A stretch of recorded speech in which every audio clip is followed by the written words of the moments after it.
बोलो भागवत भगवान की जय। तृतीय स्कंद 13वां अध्याय 12 अवतार की कथा।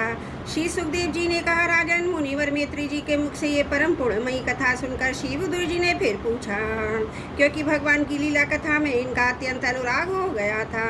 विदुर जी ने कहा, मुने, स्वयंभू ब्रह्मा जी के प्रिय पुत्र महाराज स्वाभुभु मुनि ने अपनी प्रिय पत्नी शतरूपा को पाकर फिर क्या किया? आप साधु शिरोमणि हैं, आप मुझे आदि राजराजर्षि स्वाभुभु मनु का पवित्र चरित्र सुनाइए। वे श्री विष्णु भगवान के शरणापन्न थे, इसलिए उनका चरित्र सुनने में मेरी बहुत श्रद्धा है। उनके हृदय में श्री मुकुंद के चरणाबिंद विराजमान है। उन भक्तजनों के गुणों को श्रवण करना ही मनुष्यों के बहुत दिनों तक किए हुए शास्त्र अभ्यास के श्रम का मुख्य फल है। ऐसा विद्वानों का श्रेष्ठ मत है। श्री सुखदेव जी कहते हैं, राजन, विदुर जी शास्त्र शीशो भगवान श्री हरि के चरणाश्रित भक्त थे। उन्होंने जब विनय पूर्वक भगवान की कथा के लिए प्रेरणा की, तब मुनिवर मैत्री का रोम रोम खिल उठा। उन्होंने कहा, श्री मैत्री जी बोले, जब अपनी भार्या शतरूपा के साथ स्वाभुभु मनु का जन्म हुआ, तब उन्होंने बड़ी नम्रता से हाथ जोड़कर श्री ब्रह्मा जी से कहा, भगवान, एकमात्र आप ही समस्त जीवों के जन्मदाता और जीव का प्रदान करने वाले पिता हैं, तथापि हम आपकी संतान। ऐसा कौन सा कर्म है जिससे आपकी सेवा बन सके? पूज्यपाद, हम आपको नमस्कार करते हैं। आप हमसे हो सकने योग्य किसी ऐसे कार्य के लिए हमें आज्ञा दीजिए, जिससे इस लोक में हमारी सर्वत्र कीर्ति हो, परलोक में सदगति प्राप्त हो। श्री ब्रह्मा जी ने कहा, तात पृथ्वी पते, तुम दोनों का कल्याण हो। मैं तुमसे बहुत प्रसन्न हूँ, क्योंकि तुमने निष्कपट भाव से मुझे आज्ञा दीजिए, यों कहकर मुझे आत्मसमर्पण किया है। वीर पुत्रों को अपने पिता की इसी रूप में पूजा करनी चाहिए। उन्हें उचित है कि दूसरे प्रति ईर्ष्या का भाव न रखकर जहाँ तक बने उनकी आज्ञा का अध्वर सावधानी से पालन करें। तुम अपनी इस भार्या से अपने ही समान गुणवती संतति उत्पन्न करके धर्मपूर्वक पृथ्वी का पालन करो, यज्ञोद्धार श्री हरि की आराधना करो। राजन, प्रजा पालन से मेरी बड़ी सेवा होगी। तुम्हें प्रजा का पालन करते देखकर भगवान श्री हरि भी तुमसे प्रसन्न होंगे। जिन पर यज्ञ मूर्ति जनार्दन भगवान प्रसन्न नहीं होते, उनका सारा श्रम व्यर्थ ही होता है, क्योंकि वे तो एक प्रकार से अपने आत्मा का ही अनादर करते हैं। मनु जी ने कहा, पाप का नाश करने वाले पिताजी, मैं आपकी आज्ञा का पालन अवश्य करूंगा, किंतु आप इस जगत में मेरे और मेरी भावी प्रजा के रहने के लिए स्थान बताइए। देव सब जीवों का निवास स्थान पृथ्वी इस समय प्रलय के जल में डूबी हुई है। आप इस देवी उद्धार का प्रयत्न कीजिए। श्री मैत्री जी ने कहा, पृथ्वी इस प्रकार अथाह जल में डूबी देखकर ब्रह्मा जी बहुत देर तक मन में सोचते रहे कि इसे कैसे निकालूं। जिस समय मैं रोक लक्षणा में लगा था, उस समय पृथ्वी जल में डूब जाने से रसातल को चली गई। हम लोग षष्ठी कर्म में नियुक्त हैं, अतः इसके लिए हमें क्या करना चाहिए? अब तो जिनके संकल्प मात्र से मेरा जन्म हुआ है, वे सर्वशक्तिमान श्री हरि मेरा यह काम पूरा कर सकेंगे।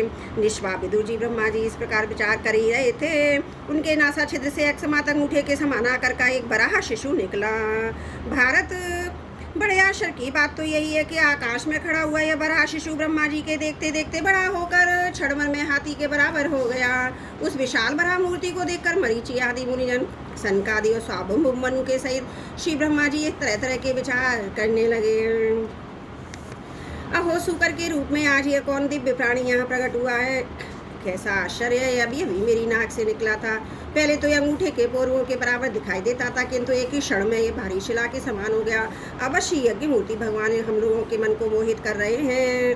ब्रह्मा जी और उनके पुत्र इस प्रकार सोच ही रहे थे कि भगवान यज्ञ पुरुष पर प्रातःकर होकर गरजने लगे। सर्वशक्तिमान श्री हरि अपनी गजना से दिशाओं को प्रतिध्वनि करते हुए ब्रह्मा श्रेष्ठ ब्राह्मणों को हर्ष से भर दिए। अपना खेद दूर करने वाली महामय बरा भगवान की घुरघुराहट को सुनकर वे जनलोक, तपलोक, सत्यलोक निवासी मुनिगण तीनों वेदों के परम पवित्र मंत्रों से उनकी स्तुति करने लगे। भगवान के स्वरूप का वेदों में विस्तार से वर्णन किया गया है। अतः उन मुनीश्वरों ने जो स्तुति की, उसे वेद रूप भगवान मानकर बड़े प्रसन्न हुए। एक बार फिर गरज कर देवताओं के हित के लिए गजराज की सी लीला करते हुए जल में घुस गए। पहले वे सूकर रूप भगवान पूंछ उठाकर बड़े वेग से आकाश में उछले। अपने गर्दन के बालों को फटका रखकर खुरों के आगाज से बादलों को छितराने लगे। उनका शरीर बड़ा कठोर था, त्वचा पर कड़े कड़े बाल थे, ताड़े सफेद, तीन नेत्रों से तेज निकल रहा था। उस समय उनकी बड़ी शोभा हो रही थी। भगवान स्वयं यज्ञ पुरुष हैं, तथापि सूकर रूप धारण करने के कारण अपने नाक से सूंघ सूंघ कर पृथ्वी का पता लगा रहे थे। उनकी दाढ़ें बड़ी कठोर थीं। इस प्रकार यद्यपि वे बड़े क्रूर जान पड़ते थे, तथापि अपनी स्तुति करने वाले मरीचि आदि मुनियों की ओर बड़ी सौम्य दृष्टि से निहारते हुए उन्होंने जल में प्रवेश किया। जिस समय उनका वज्र में पर्वत के समान कठोर कलिवर जल में गिरा, तब उनके वेग से मानो समुद्र का पीठ फट गया हो, उसमें बादलों की गड़गड़ाहट के समान बड़ा भीषण शब्द हुआ। उस समय ऐसा ज्ञान पड़ता था मानो अपनी उत्ताल तरंग रूप भुजाओं को उठाकर वह बड़े आतर स्वर हो, यज्ञेश्वर मेरी रक्षा करो, इस प्रकार पुकार रहे हैं। तब भगवान यज्ञ मूर्ति अपने बाण के समान पेनखुरों से जल को चीरते हुए उस अपार जल राशि के उस पार पहुंचे। वहाँ रसातल में उन्होंने समस्त जीवों को आश्रय भूता पृथ्वी को देखा, जिसे कल्पांत में शयन करने के लिए उद्दर्शी हरि ने स्वयं अपने ही उदर में लीन कर लिया था। फिर वे जल में डूबी हुई पृथ्वी को अपनी दाढ़ों पर लेकर रसातल से ऊपर आए। उस समय उनकी बड़ी शोभा हो रही थी। जल से बाहर आते समय उनके मार्ग में विघ्न डालने के लिए पराक्रमी हिरण्याकश ने जल के भीतर ही उन पर गदा से आक्रमण किया। इससे उनका क्रोध चक्र के समान तीक्ष्ण हो गया। उन्होंने उसे लीला से इस प्रकार मार डाला जैसे सिंह हाथी को मार डालता है। उस समय उनके रक्त से थूथनी और कनपटी संझने से वे गए जान पड़ते थे, मानो कोई गजराज लाल मिट्टी के टीले पर टक्कर मार कर आया होता। ऐसे गजराज अपने हाथों दांतों को कमल पुष्प धारण कर ले, उसी प्रकार अपने सफेद दांतों की नोक पर पृथ्वी को धारण कर जल से बाहर निकले हुए तमाल के समान नीलवर्ण बरा भगवान को देखकर ब्रह्मा मरीचि आदि को निश्चय हो गया ये भगवान ही हैं। तब वे हाथ जोड़कर वेद वाक्यों से उनकी स्तुति करने लगे। ऋषियों ने कहा, भगवान अजित आपकी जय हो, आपकी जय हो। यज्ञपते आप अपने वेदत्रयी रूप को फटकार कर रहे हैं, आपको नमस्कार हो। आपके रोमकूमों में संपूर्ण यज्ञलीन है। आपने पृथ्वी का उद्धार करने के लिए ये सूकर रूप धारण किया है, आपको नमस्कार है। देवदुराचार्यों को आपके शरीर का दर्शन होना अत्यंत कठिन है, क्योंकि यह अग्नि रूप है। इसकी त्वचा में गायत्री आदि छंद, रोमावली में कुछ, नेत्रों में कृत और चारों चरणों में होता है। अधर्ग उद्घाता और ब्रह्मा इन चारों ऋतुवजों के कर्म हैं। ईश आपकी धूतनी, मुख के अग्रभाग में शुक्र है, नास का छिद्रों में श्रुवा है, उदर में इड़ा है, कानों में चमस है, मुख में प्रशिस्त्र है, भागपात्र है और कंठक्षेत्र में सोमपात्र है। भगवान आपका जो चबाना वही अग्निहोत्र है। बार बार अवतार लेना यज्ञ स्वरूप आपकी दीक्षणीय इष्ट है। गर्दन उपसती निष्ठियाँ हैं, दोनों दाढ़ें प्रायणीय दीक्षा के बादल की इष्ट, उदनीय यज्ञ समाप्ति की इष्ट है। जिब्या प्रवर्ग प्रत्येक उपसत के पूर्व किए जाने वाला महावीर नामक कर्म है। सिर समय होम रहित अग्नि अवासत देवोपसाना अग्नि है तथा प्राण क्षितिष्ट का चयन है। देव आपका वीर सौ में आसन बैठना प्रातः सवान 3 समन है। सातों धातु अग्निष्टों में यत्यंत श्रीम उक्त षोड़शी बाजे अतिरात्र आप तो नाम की सा संस्था है तथा शरीर की संधियां जोड़ संपूर्ण सत्र है। इस प्रकार आप संपूर्ण यज्ञ सोम रहित योग क्रतु सोम सहित याग रूप है। यज्ञुष्ठान रूप इष्टियाँ आपके अंगों को मिलाए रखने वाली मांसपेशियाँ हैं। समस्त मंत्र देवता द्रव्य यज्ञ कर्म आपके ही स्वरूप हैं। आपको नमस्कार है। वैराग्य भक्ति मन की एकाग्रता जिस ज्ञान का अनुभव होता है वह आपका स्वरूप ही है। आप ही सबके विद्या गुरु हैं। आपको पुनः पुनः प्रणाम है। पृथ्वी को धारण करने वाले भगवान आपकी दाढ़ों की नोक पर रखी हुई पर्वतार्धि मंडित पृथ्वी ऐसी सुशोभित हो रही है जैसे वन में निकलकर बाहर आई हुए किसी गजराज के दांतों पर पत्र युक्त कमल नहीं रखी हो। आपके दांतों पर रखे हुए भूमंडल के सहित आपका यह वेद में भरा विग्रह ऐसा सुशोभित हो रहा है जैसे शिखरों पर छावी मेघमाला से कुल पर्वत की शोभा होती है।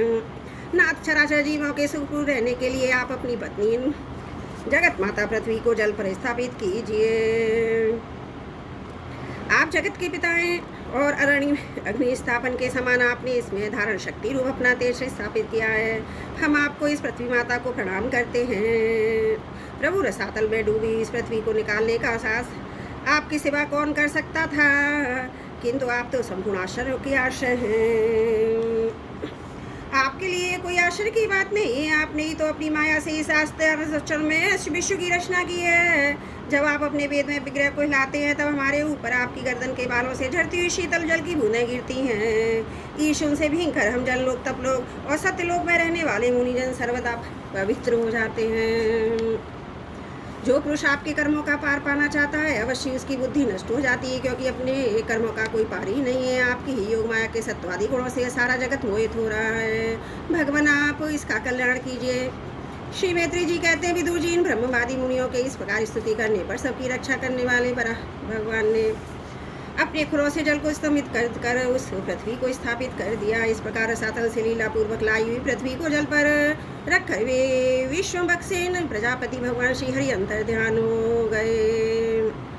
विदुर जी भगवान के लीला में चरित्र अत्यंत कीर्तनाई है। उनमें लगी हुई बुद्धि सब प्रकार के पाप तापों को दूर कर देती है। जो पुरुष उनकी इस मंगलमयी मंजुल कथा को भक्ति भाव से सुनता या सुनाता है, उसके प्रति भक्त वत्सल भगवान अंत स्थल से बहुत शीघ्र प्रसन्न हो जाते हैं। भगवान तो सभी कामनाओं को पूर्ण करने में समर्थ हैं। उनके प्रसन्न होने पर संसार में क्या दुर्लभ है। किंतु उन तुच्छ कामनाओं की आवश्यकता ही क्या है। जो लोग उनका अनन्य भाव से भजन करते हैं, उन्हें तो वे अंतर्यामी परमात्मा स्वयं अपना परम पद ही दे देते हैं। अरे संसार में पशुओं को छोड़कर अपने पुरुषार्थ का सारा जानने वाला ऐसा कौन पुरुष होगा, जो आवागमन से छुड़ा देने वाली भगवान की प्राचीन कथाओं से किसी भी अमृतमयी कथा का अपने कर्णपुटों से एक बार पान करके फिर उनकी ओर से मन टालेगा। बोलो भागवत भगवान की जय। तृतीय स्कंद 13वां अध्याय समाप्त। त्रुटियों के लिए क्षमा प्रार्थी हूँ।